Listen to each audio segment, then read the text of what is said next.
Corsair has made inroads in the gaming accessories market, having purchased companies like Scuf and Elgato to increase its market share, and dabbled in new technology like optomechanical keys.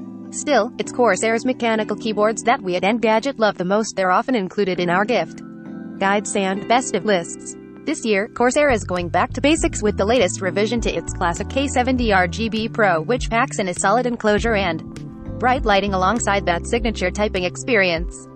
I'm not exaggerating when I use the word love. The rapid-fire K70 that I tested way back in 2016 is still sitting on my desk, as it's my go-to deck when I'm not testing new keyboards. That certainly makes a head-to-head comparison easy, and putting the two right next to each other brings out the otherwise subtle design tweaks. The Corsair text logo is gone, replaced by the company's sailing ship graphic, now LED backlit.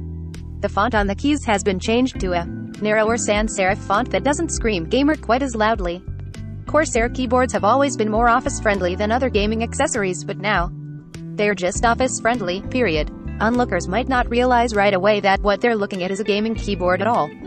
Chris Nadas, Engadget. Of course, the most important changes are to the keys and media buttons. Nothing has been removed or replaced from the earlier model, but the media controls have been elevated about 3/4 of an inch, making them easier to press. The volume scroll is also wider, with a slightly rougher texture. Both of these small changes should make it easier to find without having to look down at the keyboard.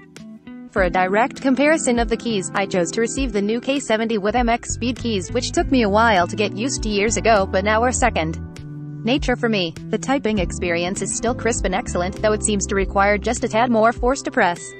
It's nothing you'd notice on your own, but switching between the two, I find the older model a little easier to type on. So easy, in fact, that sometimes I'd brush my arm against the deck and accidentally end up activating the keys. This new one won't have that problem. Chris Nadas, Engadget. I do have one nitpick about the new K70, though, and that's what I've come to call the Tibetan singing bowl effect. It's something that plagued last year's 65 RGB Mini, a metallic ring that it goes after each key press. If you're typing quickly, it becomes a constant chime that overlaps and lingers for a second whenever you pause. If you're wearing a headset or blasting music at your home or office, it might not be as noticeable, but in a quiet room it's incredibly annoying. This type of metallic echo is also a problem with the original Razer Huntsman keyboard.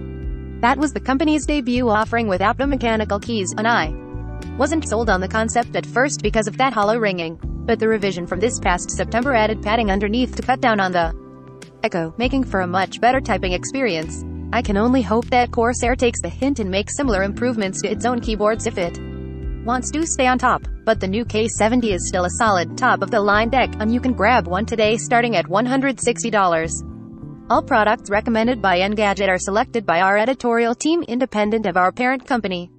Some of our stories include affiliate links. If you buy something through one of these links, we may earn an affiliate commission.